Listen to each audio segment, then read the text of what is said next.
I stared at my phone screen reading the text message for the third time, hoping the words would somehow rearrange themselves into something that made sense. "We're renovating. You're paying half," my sister Amanda had written, followed by a contractor, quote, "for $94,000. The audacity hit me like a physical slap across the face. She hadn't asked, hadn't discussed it, hadn't even warned me this was coming. She'd simply decided that my hard-earned money belonged to her house, her dream kitchen, her luxury bathroom upgrades. "Mom says it's your turn to contribute," the second message read, as if our mother's word was some kind of divine commandment that automatically opened my wallet. Years of Amanda's entitlement flashed through my mind in an instant. My name is Carl, and I'm 32 years old. For as long as I can remember, my family has operated under one simple rule. Amanda gets what Amanda wants, and everyone else figures out how to make it happen. Growing up in suburban Ohio, I watched my younger sister master the art of manipulation before she could even tie her own shoes. While I spent my teenage years working part-time jobs and saving every penny for college, Amanda perfected her helpless little girl act that never failed to open Dad's wallet or melt Mom's resolve. Our father passed away 5 years ago from a sudden heart attack, leaving behind the modest 3-bedroom ranch house where we'd grown up. In his will, he split the property equally between Amanda and me, probably thinking we'd sell it and divide the proceeds like reasonable adults. Instead, Amanda moved in immediately after the funeral, claiming she needed a place to heal and process her grief. That was 5 years ago, and she's been living there rent-free ever since, treating me like a silent partner who should contribute financially but never have any actual say in decisions. The house itself isn't anything special. Built in 1978, about 1,800 square feet on a quarter-acre lot. Dad had kept it in decent shape, but it definitely showed its age. The kitchen cabinets were original oak that had gone out of style decades ago. The master bathroom still had the same avocado green fixtures from the Carter administration, and the basement was an unfinished concrete cave filled with storage boxes and holiday decorations. But Amanda had grand visions. She'd spent the past year posting Pinterest boards filled with marble countertops, farmhouse sinks, and spa-like bathroom retreats. She'd walk through Home Depot like other people browse art galleries, taking photos of tile displays and light fixtures that cost more than most people's monthly rent. I'd assumed it was all wishful thinking, the kind of fantasy planning that helps people get through mundane daily life. I should have known better. Amanda has been chronically unemployed for the better part of 3 years, cycling through jobs like seasonal allergies. She'd lasted 6 months as a receptionist at a dental office before deciding the environment was too toxic. She tried her hand at real estate for about 5 minutes, until she realized it required actual work and dealing with rejection. Her most recent position was at a boutique clothing store, which she'd quit just 2 months ago because her manager was jealous of her natural sales ability. Meanwhile, I work 60 to 70-hour weeks as a mechanical engineer at a manufacturing plant 2 hours away in Cleveland. I live in a modest 1-bedroom apartment, drive a reliable but unexciting Honda Civic, and spend most of my free time either catching up on work or visiting Mom to make sure she's taking care of herself. I'd managed to save up a decent emergency fund and was even considering buying my own house someday, maybe something with a small yard where I could finally get the dog I'd always wanted. The contractor quote Amanda had forwarded was from Premier Home Solutions, a company that specialized in high-end renovations for wealthy suburban families. The estimate was broken down into 3 main categories: a complete kitchen overhaul for $38,000, including custom cabinets, granite countertops, and professional-grade appliances; a master bathroom transformation for $22,000 with heated floors, a rainfall shower and a jetted tub; and a finished basement renovation for $34,000, complete with a wet bar home theater setup and guest bedroom.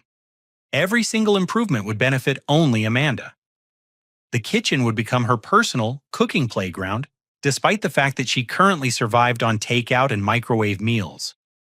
The master bathroom would turn into her private spa retreat, replacing the perfectly functional shower and bathtub that had served our family for decades. And the basement renovation would create additional living space that she could use however she pleased while I continued paying rent for my tiny apartment in Cleveland. But the real kicker came when I scrolled through the attached documents more carefully. At the bottom of the estimate in small print, I noticed something that made my blood run cold. The contract had already been signed. Not by both property owners, as would be legally required for such a major renovation, but by Amanda alone. And somehow, impossibly, there was a second signature on the document that looked suspiciously like my own handwriting.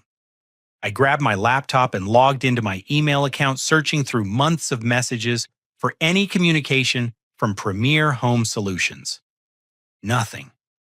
I checked my regular mail pile looking for any documents or contracts that might have been sent to my apartment. Nothing there either. But as I stared at that signature, a terrible realization began to form. Amanda had been collecting my mail from the family house for years, claiming she was helping out by bringing it to family gatherings or dropping it off at my apartment. How many important documents had she intercepted over the years? How many opportunities had she had to practice copying my signature? The phone rang, interrupting my growing panic. Mom's number appeared on the screen, and I knew Amanda had already started working her manipulation magic. "Carl, honey, I just got off the phone with your sister." Mom began, her voice carrying that particular tone of disappointment that had been perfected during my childhood. "She told me about the renovation plans, and I think it's wonderful that she's finally taking some initiative to improve the house. Mom, she wants me to pay $47,000 for renovations to her house." I said, trying to keep my voice level and reasonable. "I wasn't consulted about this decision. I don't live there, and I can't afford that kind of expense. Now, Carl, that house belongs to both of you, and Amanda has been taking such good care of it all these years. Don't you think it's time you contributed something meaningful to the family? Your father would have wanted you two to work together on something like this."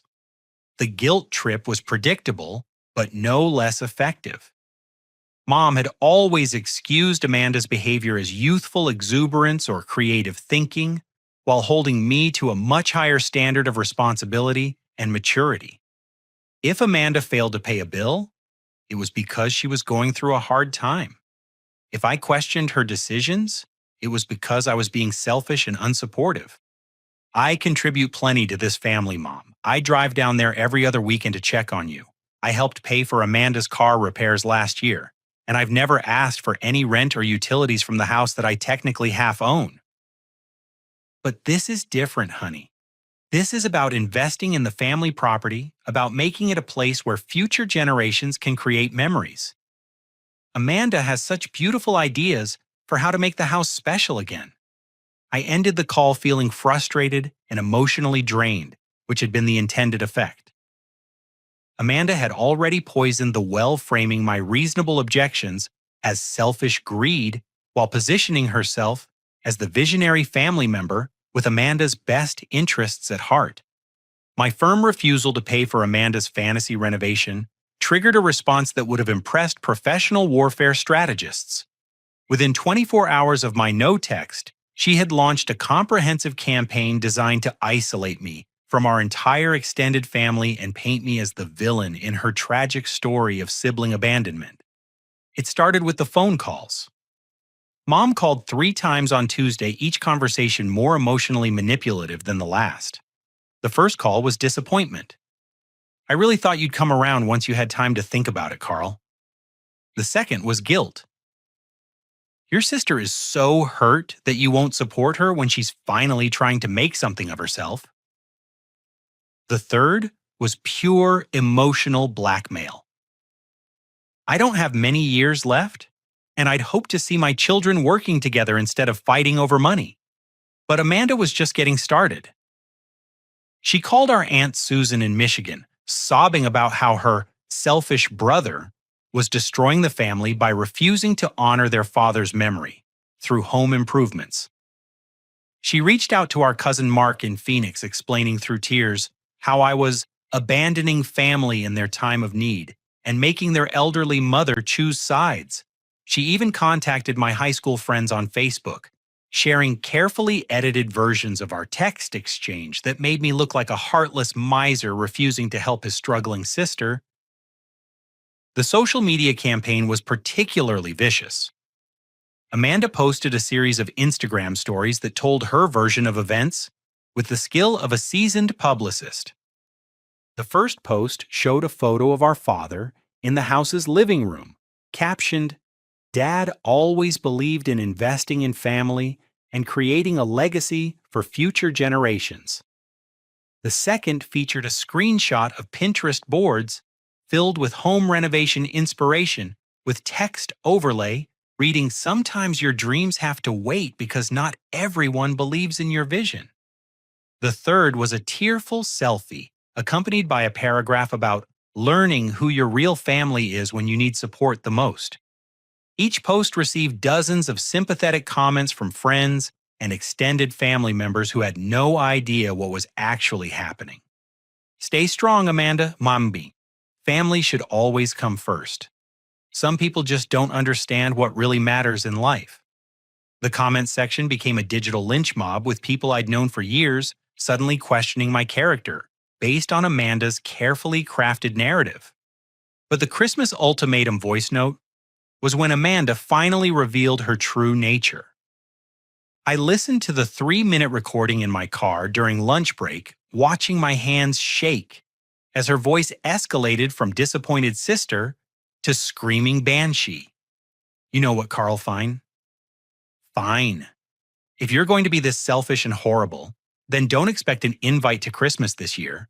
I'm hosting the entire family, and I'm not going to let your negative attitude ruin everyone else's holiday. Maybe spending Christmas alone will help you remember what actually matters in life, family. But apparently, money is more important to you than the people who love you. The voice note continued with increasingly unhinged accusations.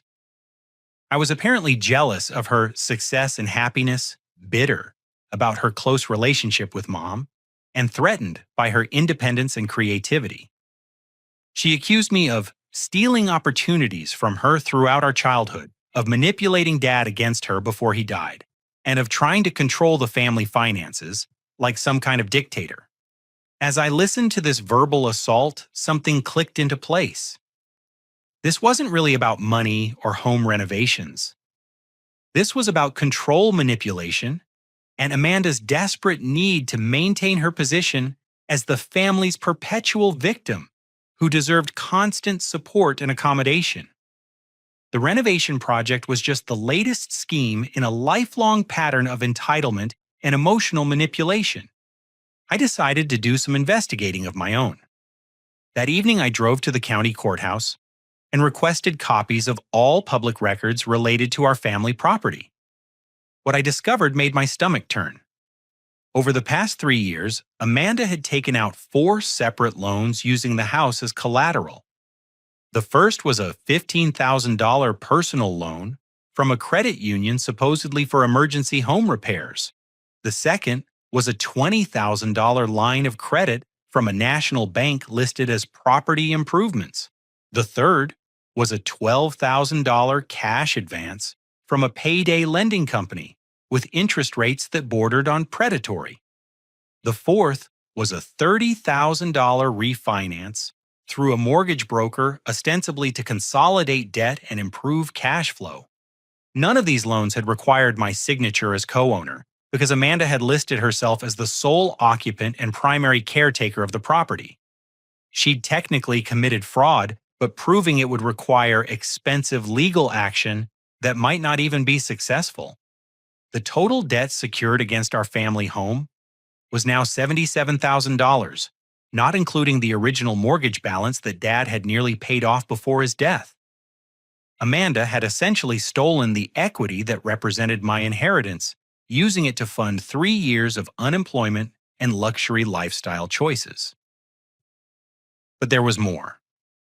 I spent the next evening combing through social media posts, looking for clues about how Amanda had been spending this borrowed money. Her Instagram account told the story of someone living far beyond any reasonable means for an unemployed person. Dinner photos from expensive restaurants 2 or 3 times per week, shopping hauls from high-end clothing stores, and cosmetics boutiques. Weekend trips to Nashville, Chicago, and Miami with groups of friends who clearly had more money than sense. Just last month, she'd posted photos from a spa weekend in Napa Valley that must have cost $3,000, followed immediately by a shopping spree in San Francisco that included handbags worth more than most people's monthly rent. She'd been living like a trust fund baby, while systematically draining the equity from our father's house and positioning herself as the struggling victim who needed family support. The Christmas disinvitation should have hurt more than it did. Instead, I felt relieved. I wouldn't have to spend the holiday walking on eggshells watching Amanda perform her helpless little girl act, while our relatives praised her for taking such good care of the family home. I wouldn't have to bite my tongue while she accepted sympathy and financial support from people who had no idea she'd been living a completely fraudulent lifestyle. I also realized Amanda had made a tactical error. By cutting me out of Christmas, she'd given me the perfect opportunity to document whatever lies she told the family about my absence. People would want to know why I wasn't there, and Amanda would have to either admit she disinvited me over money or create an elaborate fiction that I could later disprove. On December 20th, just 4 days before Christmas, Amanda posted the formal announcement, "This year's Christmas celebration will be extra special, hosting the whole family at my place for the first time since Dad passed. Can't wait to share love, laughter, and gratitude with the people who truly matter." Some people choose money over family, but we choose each other every single time. The post included photos of expensive holiday decorations throughout the house, professional-looking Christmas arrangements, and what appeared to be catered food preparation. Everything in those photos represented money that Amanda didn't have borrowed against property that was half mine spent to maintain an illusion of success and stability that was completely false. I screenshotted every single post, saved every comment, and began documenting a timeline of Amanda's financial deception. If she wanted to play games with family relationships and public reputation, I was going to make sure I had all the facts ready when the truth inevitably came out. My growing suspicion about Amanda's financial shenanigans led me to hire Jason Torres, a private investigator who specialized in fraud cases and asset discovery. Jason came highly recommended from a colleague whose ex-wife had hidden assets during their divorce proceedings, and his rates were reasonable for what promised to be a straightforward investigation. I need to know exactly how my sister has been using our jointly owned property as collateral and whether she's been engaging in any fraudulent activity. I explained during our initial meeting at a coffee shop near my office. Jason was a former police detective, in his early 50s with graying hair and the kind of calm, methodical demeanor that inspired confidence. Property fraud between family members is unfortunately more common than people realize, he told me, pulling out a tablet to take notes. Often the fraudulent party assumes the victim won't pursue legal action because of family relationships. They use emotional manipulation and guilt to prevent accountability. I also retained Sandra Kim, a forensic accountant, who specialized in tracing hidden assets and uncovering financial irregularities. Sandra had worked on several high-profile embezzlement cases and had a reputation for finding money that people thought they'd hidden successfully. Based on what you've described, your sister has likely been engaged in systematic equity theft, Sandra explained during our consultation. We'll need to trace every loan, every credit application, and every financial transaction connected to the property. We'll also want to look into her personal spending patterns to see where the borrowed money actually went. The investigation took 3 weeks and cost me $2,000, but the results were absolutely devastating. Jason's background research revealed that Amanda had been running what amounted to a small-scale financial fraud operation for over 3 years. The property loans I'd already discovered were just the tip of the iceberg. Sandra's forensic analysis uncovered 6 additional credit cards that had been opened using the family home as proof of assets and income stability. Amanda had apparently claimed to be self-employed in property management, listing herself as earning $60,000 annually through residential property consulting. Each credit card had been maxed out within months of approval, with purchases ranging from luxury clothing and jewelry to expensive electronics and vacation packages. But the most shocking discovery involved rental income that Amanda had been collecting without my knowledge. Jason's investigation revealed that she'd been renting out the basement and garage to college students from the nearby community college, collecting $800 per month in cash payments for the past 2 years. She'd created separate entrances to maintain the illusion that she lived alone while secretly profiting from property that was half mine. The rental arrangement explained why Amanda's social media posts never showed the basement or garage areas, and why she'd been so insistent on the basement renovation. She needed to evict her current tenants and upgrade the space to justify higher rent charges, but she required my money to fund the improvements that would increase her illegal rental income. Jason also discovered that Amanda had been intercepting mail addressed to me at the family property for over 4 years. She'd apparently established a pattern of collecting mail during the day, then sorting through it to determine what she wanted me to see and what she preferred to handle herself. Important documents from the county assessor, the mortgage company, and various financial institutions had been diverted to her personal attention, giving her opportunities to forge signatures and make financial decisions without my knowledge or consent. The forged signature on the renovation contract was just the most recent example of a systematic pattern of identity theft. Sandra's analysis revealed at least 8 other documents bearing suspiciously similar signatures, including loan applications, insurance claims, and even a property tax appeal that had reduced our annual tax burden while increasing Amanda's profit margin on the illegal rental income. But perhaps the most infuriating discovery was Amanda's actual financial situation. Despite years of borrowing money and collecting rental income, she was now facing serious financial consequences that she'd been desperately trying to hide from the family. The payday loan was in default with interest charges that had ballooned the balance to nearly $18,000. 2 of the credit cards were being pursued by collection agencies, and the bank that had issued the largest property loan was beginning foreclosure proceedings. Amanda's unemployment wasn't a temporary setback or bad luck. It was a deliberate lifestyle choice that she'd been funding through systematic fraud and deception. She'd been living like a wealthy person while accumulating massive debts that were secured against property that belonged to both of us. When the foreclosure proceedings concluded, I would lose my inheritance to pay for Amanda's fraudulent lifestyle choices. The $94,000 renovation wasn't a home improvement project. It was a desperate attempt to increase the property value enough to refinance all of her existing debts and start the cycle over again. She needed my $47,000 not to pay contractors, but to satisfy creditors who were threatening legal action. The renovation was Amanda's last chance to maintain her house of cards before everything came crashing down. Sandra's investigation also revealed the source of Amanda's Christmas celebration funding.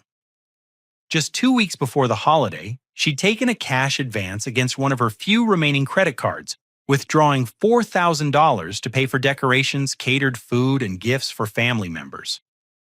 She was literally borrowing money to maintain the appearance of financial stability while her entire fraudulent operation was collapsing. But Jason uncovered one more crucial detail that would change everything. During his surveillance of the property, he'd noticed an unusual amount of activity on December 23rd, the day before Christmas Eve. Multiple cars with out-of-state license plates had visited the house, staying for 30 to 45-minute periods. When he ran the plate numbers, he discovered they belonged to real estate investors and property developers from Columbus and Cincinnati. Amanda wasn't just throwing a Christmas party to exclude me and manipulate the family.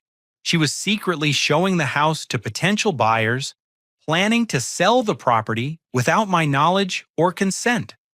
The holiday gathering was cover for conducting real estate business, and the fancy decorations and catered food were staging elements designed to impress prospective purchasers. Everything suddenly made sense. Amanda's timeline was collapsing, and she needed to sell the house quickly to avoid foreclosure and criminal fraud charges. She'd planned to exclude me from Christmas, complete the sale during the holiday period, when I'd be less likely to discover what was happening, then present me with a fait accompli and a check for my portion of the proceeds minus all her fraudulent debts.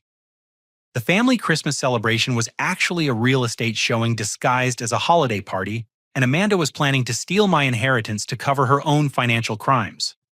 Christmas Eve arrived with the kind of bitter December cold that made Cleveland feel like the edge of the world. I spent the morning at my apartment watching snow accumulate on my balcony, while Amanda's Instagram account exploded with carefully orchestrated holiday content designed to showcase her perfect family gathering and my conspicuous absence. The first post appeared at 9:30 in the morning, a photo of an elaborately decorated dining room table with professional-looking place settings, expensive Christmas centerpieces, and what appeared to be catered food arrangements. Christmas magic is happening at the family house. So grateful for everyone who understands what really matters: love, togetherness, and creating beautiful memories with the people who choose to be here. The passive-aggressive dig was subtle enough to maintain plausible deniability while making it clear that my absence was a personal choice rather than her decision to exclude me. The comments poured in from extended family members expressing excitement about the gathering and praising Amanda for keeping family traditions alive. By noon, she'd posted a series of Instagram stories showing various relatives arriving at the house, each carrying gifts and wearing forced smiles for Amanda's documenting efforts. I recognized my Aunt Susan from Michigan, Uncle Dave and his wife Carol from Toledo, and several cousins I hadn't seen since Dad's funeral. Everyone appeared dressed up and ready for an afternoon of holiday celebration, completely unaware that they were serving as unwitting props in Amanda's real estate marketing scheme. But the most painful post came at 1:15, featuring a photo that made my stomach clench with unexpected emotion. Amanda had invited Sarah Martinez, my ex-girlfriend from college, positioning her prominently in a group photo of family and chosen family celebrating love and loyalty. Sarah and I had dated for 3 years and broken up amicably when I took my engineering job in Cleveland and she accepted a teaching position in Columbus. We'd maintained friendly contact through social media, but I hadn't seen her in person for over 2 years. Amanda knew exactly what she was doing by inviting Sarah. She was demonstrating that even my ex-girlfriend deserved a place at the family table more than I did, while also creating the visual impression that Sarah was somehow replacing me in family dynamics. The photo showed Sarah laughing and engaging warmly with Mom and other relatives, looking comfortable and welcome in my childhood home, while I spent Christmas Eve alone in my apartment. The comments on that particular post were especially brutal. Sarah fits right in with the family. Some people appreciate what they have and some people don't. Love seeing genuine connections with people who actually care about each other. But as I scrolled through Amanda's posts more carefully, I began noticing details that confirmed Jason's surveillance discoveries. In the background of several photos, I could see unfamiliar middle-aged couples dressed more formally than typical family gathering attire. They appeared to be examining the house itself rather than participating in holiday conversations, checking out the kitchen improvements Amanda had been planning, measuring spaces with their eyes, and taking their own discreet photos. One Instagram story inadvertently captured a man in a business suit examining the basement entrance while family members gathered around the Christmas tree in the living room. Another showed a woman in expensive real estate attire taking notes on her phone while standing near the renovated areas Amanda had been showcasing online. Most tellingly, several of the family celebration posts featured strategic camera angles that showcased specific areas of the house rather than focusing on people or holiday activities. Amanda was essentially conducting a real estate photo shoot disguised as family documentation, creating marketing materials that demonstrated the property's potential while using our relatives as staging elements to create warmth and livability. At 2:30, I noticed my Honda Civic in the background of one of Amanda's Instagram stories. She'd borrowed my car 6 weeks ago, claiming she needed reliable transportation for a series of job interviews. When I'd asked for its return, she'd delayed and made excuses saying she was still using it for important meetings and would get it back to me soon. Now I realize those meetings were probably consultations with real estate agents, creditors, and potential buyers, all conducted using my vehicle while she planned to steal my inheritance. The car represented the perfect opportunity for my counterattack.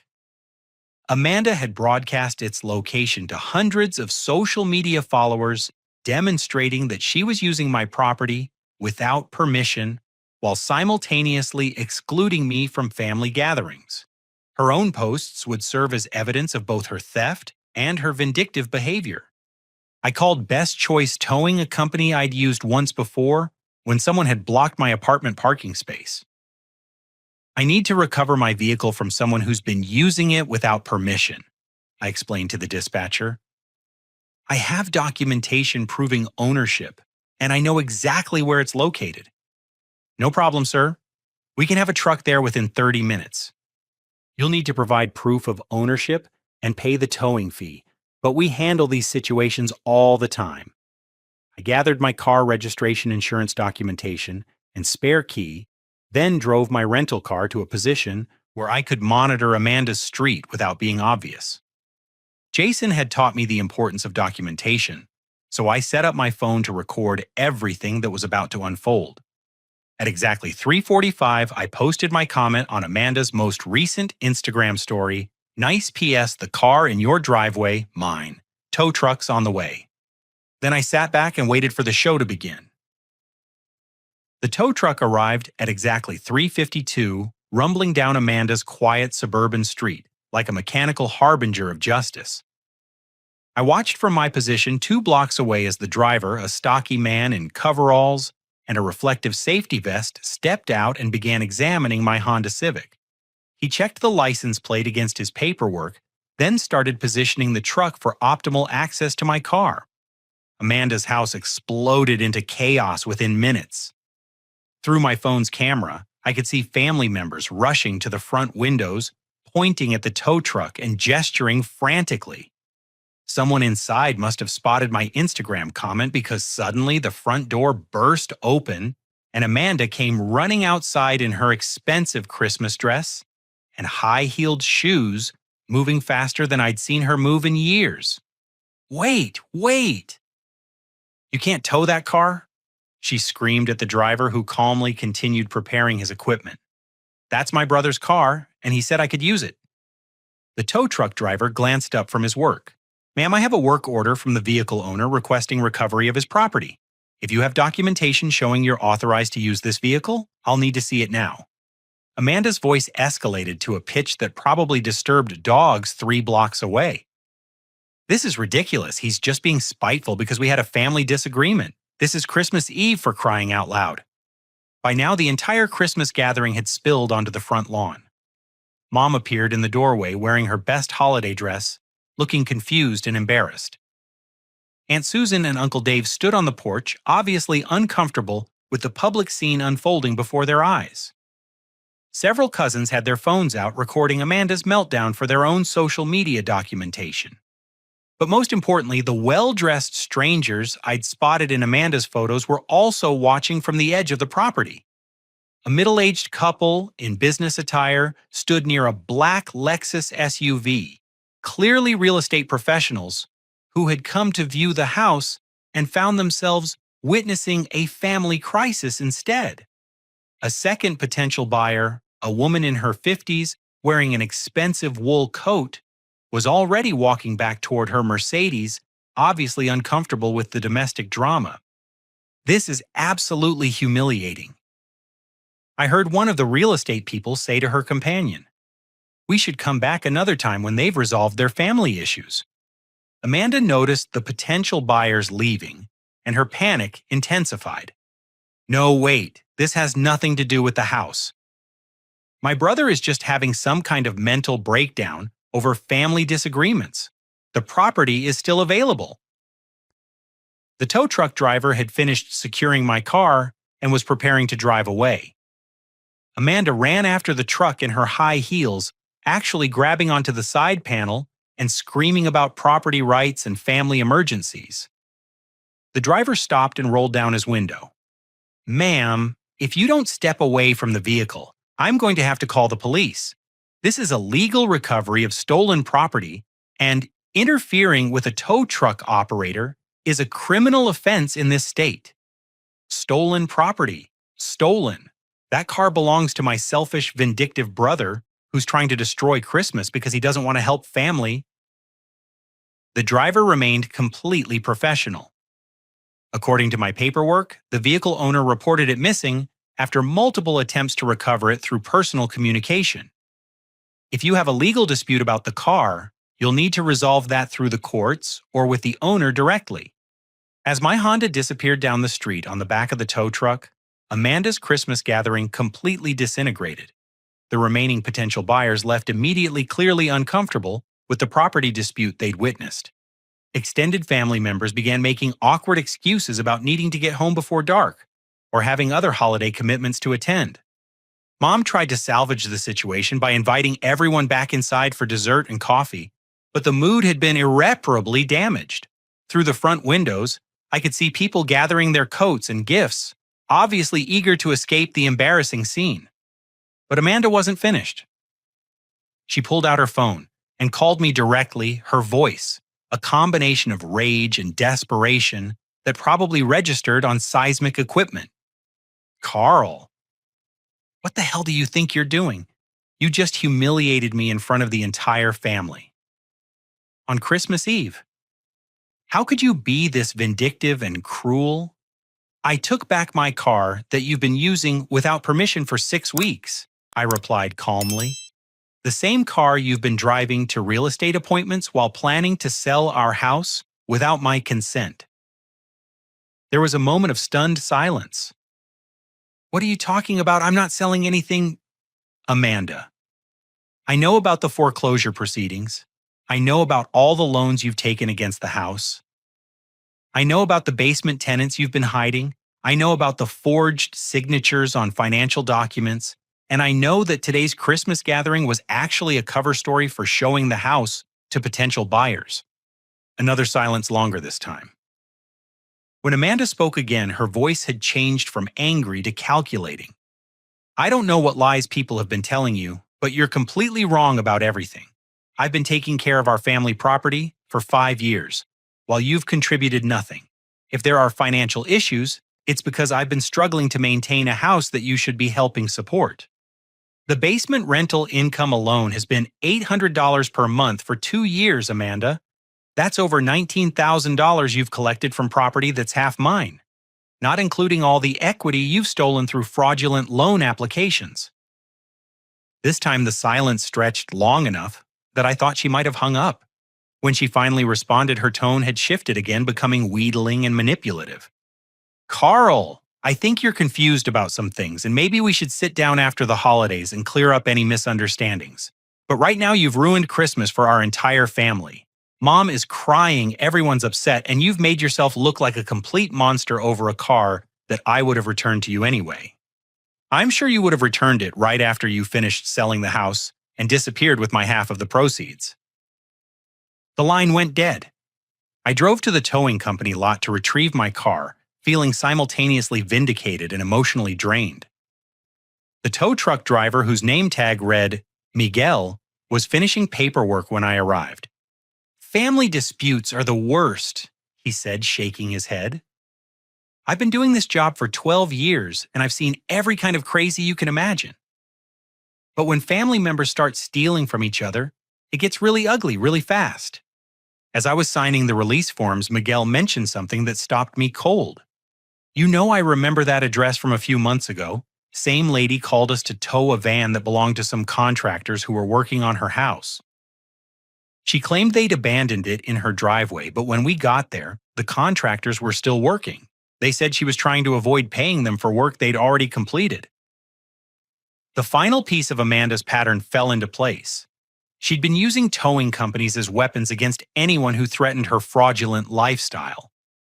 Contractors, creditors, probably even former tenants who'd asked too many questions about the legality of her basement rental operation. I was just the latest victim in a long line of people Amanda had tried to manipulate and cheat. The week between Christmas and New Year's brought a cascade of revelations that transformed my understanding of Amanda's true nature and the full scope of her financial crimes. What had started as a dispute over home renovation costs had evolved into something that could potentially land my sister in federal prison. On December 28th, I received a priority mail delivery containing the complete results of Sandra Kim's forensic accounting investigation. The 18-page report detailed financial irregularities that went far beyond simple property fraud. Amanda had been operating what the report described as a systematic scheme of identity theft, mail fraud, and asset manipulation spanning multiple years and involving numerous financial institutions. The basement rental operation alone constituted several serious crimes. Amanda had been collecting cash payments from college students while reporting no rental income to the Internal Revenue Service, evading both federal and state tax obligations.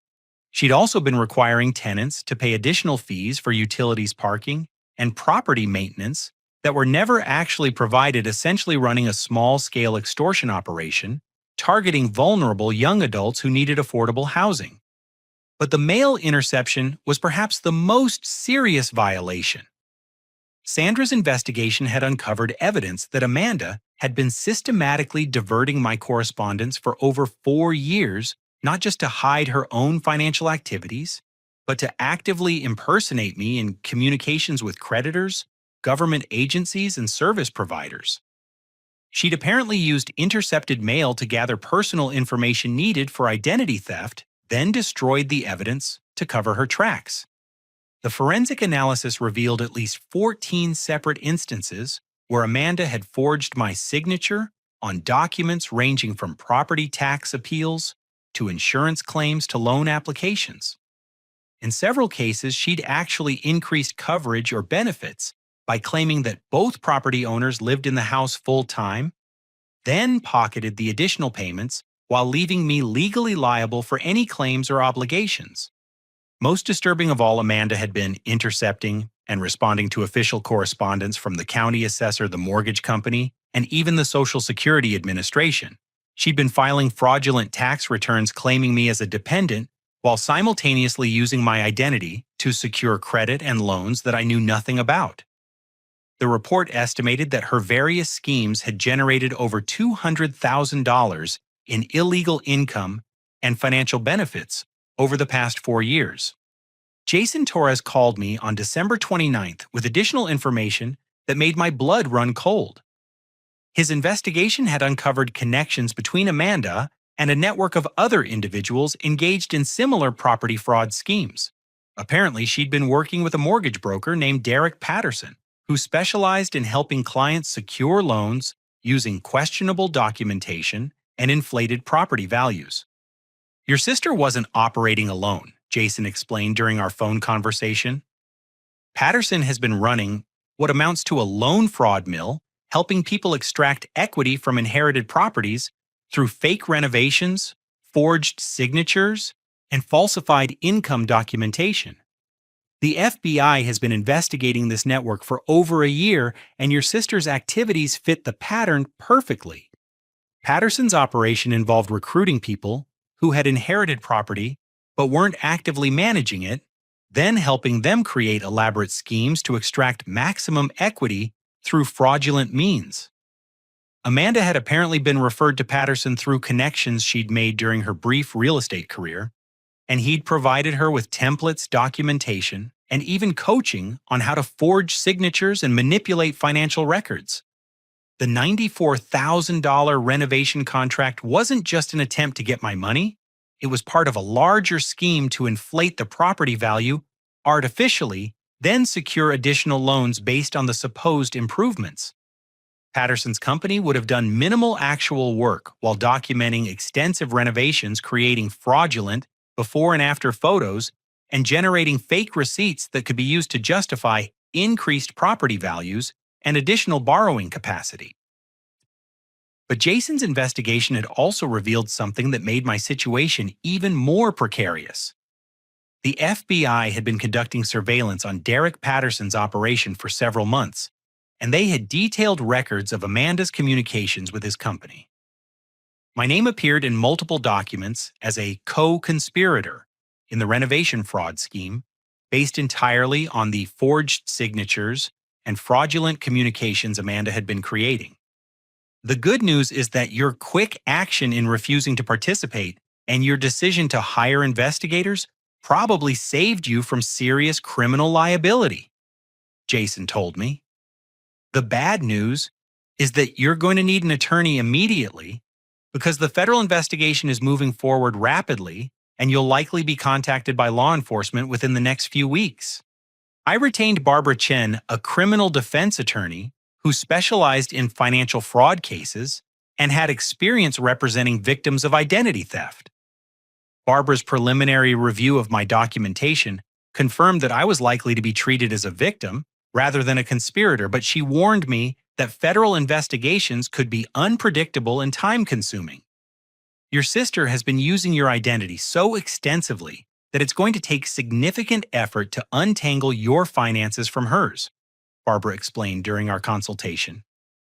The fact that you proactively hired investigators and documented her fraudulent activities works strongly in your favor, but you should be prepared for a lengthy legal process. Meanwhile, Amanda's Christmas Eve humiliation had triggered a complete breakdown of her carefully constructed social media persona. Her Instagram account, which had previously showcased a lifestyle of luxury and leisure, now featured increasingly desperate posts about family betrayal and false accusations that made her sound paranoid and unstable. On December 30th, she posted a rambling 3,000-word Facebook essay titled "When Family Chooses Money Over Love" that detailed her version of our conflict, while inadvertently confessing to several of the financial irregularities I'd discovered.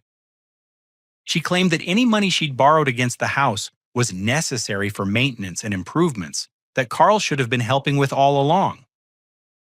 She admitted to collecting rental income but characterized it as house-sitting fees from friends who occasionally stayed over. She acknowledged intercepting my mail but described it as helping my busy brother manage his correspondence while he focused on his career. The post received dozens of comments from friends and relatives, but the tone was notably different from her earlier social media support. People were asking pointed questions about the specifics of our property arrangements, the legality of her rental activities, and the appropriateness of making financial decisions without consulting a co-owner. Several comments came from family members who had attended the Christmas gathering and were clearly troubled by what they'd witnessed. Mom called me on New Year's Eve, her voice shaky and uncertain in a way I'd never heard before. "Carl, I need to ask you about some things Amanda told me, and I need you to be completely honest with me." "Of course, Mom. What do you want to know?"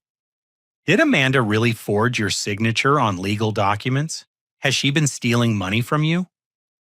Are the police going to arrest her?" I spent 45 minutes walking Mom through the evidence I'd gathered, explaining Amanda's schemes in terms that wouldn't completely destroy her image of her daughter, while making it clear that serious crimes had been committed.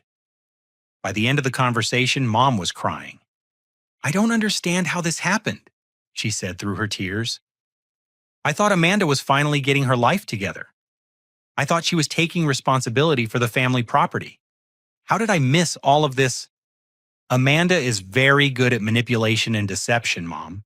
She's had years of practice, and she specifically targeted people who love her and want to see the best in her. This isn't your fault. But I could hear in Mom's voice that she was beginning to understand the full scope of Amanda's betrayal, not just against me, but against the entire family. The golden child who could do no wrong had been systematically lying to and stealing from everyone who cared about her. The next phase of this nightmare was about to begin.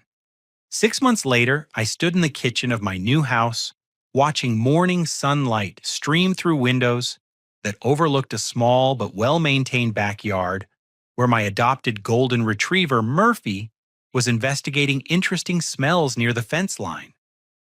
The three-bedroom ranch in a quiet suburb of Cleveland had cost me $275,000, financed through conventional means with my own credit and a down payment that came from the sale of my childhood home.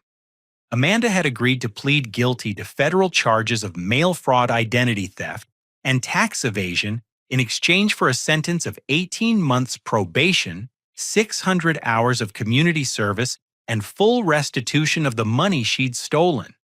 The plea agreement allowed her to avoid federal prison, but it required her to pay back over $180,000 in fraudulent, loan-stolen rental income and tax penalties. The house had ultimately sold for $412,000 after Amanda was forced to evict her basement tenants and complete minimal repairs to bring the property up to legal standards for sale. After paying off all the legitimate debts, resolving the fraudulent loans, and covering legal expenses, I received enough money to buy my own home outright and still have a substantial emergency fund remaining. Amanda now lived in a modest one-bedroom apartment across town, working 40 hours a week as a cashier at a large retail store and attending mandatory financial counseling sessions every Saturday morning. Her Instagram account had been deleted, her luxury possessions had been sold to pay restitution, and she'd traded her designer clothing for the uniform polo shirts and khakis required by her employer. The most surprising development had been Amanda's gradual transformation from entitled manipulator to someone who seemed genuinely committed to understanding and changing her behavior. The community service requirement had placed her in a program that helped low-income families with basic home repairs, teaching her actual construction skills while forcing her to confront the reality of people who struggled financially through no fault of their own. 3 months after the legal proceedings concluded, Amanda had called me to apologize. Not the manipulative excuse-filled apology I'd expected, but a genuine acknowledgement of the pain she'd caused and the trust she'd destroyed. "I know saying sorry doesn't fix anything," she'd said during that difficult phone conversation. "I know I stole from you, lied to you, and tried to destroy your relationships with our family. I know I spent years treating you like an ATM while playing the victim whenever you didn't give me what I wanted." I'd listened without interrupting, hearing something in her voice that I'd never heard before. Actual remorse rather than self-pity. The counseling sessions have helped me understand that I was addicted to living above my means and using other people to fund a lifestyle I hadn't earned. She'd continued. "I convinced myself that I deserved those things because life had been unfair to me, but really, I was just stealing from people who loved me because I thought I could get away with it." The conversation had lasted over an hour, covering years of resentment, manipulation, and family dysfunction that had culminated in criminal fraud charges. Amanda had acknowledged that her problems began long before Dad's death, rooted in childhood patterns, where she'd learned to use emotional manipulation to avoid consequences and get what she wanted. "I don't expect you to forgive me or trust me again," she'd said near the end of the call. "I just wanted you to know that I finally understand what I did, and I'm going to spend the rest of my life trying to become the kind of person who deserves to be part of a family." Our relationship remained distant but respectful. I occasionally received text messages updating me on her progress in the financial counseling program or sharing small accomplishments from her retail job. She'd apparently been promoted to assistant manager after demonstrating reliability and strong work ethic qualities that had been completely absent during her years of fraudulent living. Mom had struggled with depression and anxiety following the revelations about Amanda's criminal activities.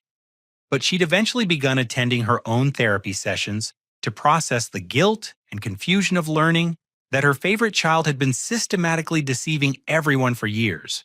She'd apologized to me repeatedly for enabling Amanda's behavior and for pressuring me to support schemes that had been fundamentally fraudulent. I wanted so badly to believe that Amanda was finally taking responsibility for her life, Mom had explained during one of our weekly phone calls. I ignored obvious warning signs because it was easier than facing the truth about her character. I failed both of you by not seeing what was really happening. The extended family had gradually come to understand that Amanda's Christmas Eve meltdown had been the culmination of years of financial fraud rather than a simple sibling disagreement over money. Most relatives had been horrified to learn that they'd been unwittingly participating in social media content designed to facilitate real estate fraud, and several had provided statements to federal investigators documenting Amanda's deceptive behavior at family gatherings. Derek Patterson, the mortgage broker who had been coaching Amanda's fraudulent activities, received a 5-year federal prison sentence and was ordered to pay over $2 million in restitution to various victims. His loan fraud network had ultimately involved over 40 properties and more than $300,000 in fraudulent lending, making Amanda's case just one example of a much larger criminal enterprise. The most valuable lesson I'd learned was that setting boundaries isn't selfish. It's essential for healthy relationships and personal integrity. For years, I'd enabled Amanda's destructive behavior by providing financial assistance and emotional support without requiring accountability or change. My refusal to pay for her renovation fantasy had actually been the kindest thing I could have done both for myself and ultimately for her. Family relationships aren't about unconditional financial support or accepting abuse in the name of loyalty. True family means holding each other accountable, supporting genuine growth and positive change, and refusing to participate in destructive patterns that harm everyone involved. Sometimes the most loving thing you can do for someone is refuse to enable their worst impulses and force them to face the consequences of their choices. As I watched Murphy chase a squirrel across the yard, I realized that my life had become exactly what I'd always wanted: peaceful, authentic, and free from the constant drama and manipulation that had defined my family relationships for so many years. I had a home that belonged entirely to me, a job that provided both financial security and personal satisfaction, and relationships based on mutual respect rather than guilt and obligation. Amanda would eventually rebuild her life on a foundation of genuine accomplishment rather than fraud and manipulation. And that process would make her stronger and more resilient than she'd ever been during her years of easy money and artificial success. Mom would learn to see her children as the complex, flawed adults we actually were, rather than the idealized versions she'd created in her mind. And I would continue building the kind of life that reflected my actual values and priorities rather than constantly reacting to other people's crises and demands. Have you ever had to set difficult boundaries with family members who were taking advantage of your generosity? The decision to say no to people we love can be incredibly painful. But sometimes it's the only way to break destructive patterns and create space for genuine healing and growth. I'd love to hear about your experiences with family financial conflicts and how you've handled situations where love and money created impossible choices. If this story resonated with your own experiences with family drama or financial manipulation, please give it a like and share it with someone who might benefit from hearing about the importance of setting healthy boundaries. Subscribe to hear more stories about overcoming family conflicts and building authentic relationships based on mutual respect rather than guilt and obligation. Thanks for listening to my story, and I hope it helps you navigate your own challenging family dynamics with wisdom and courage.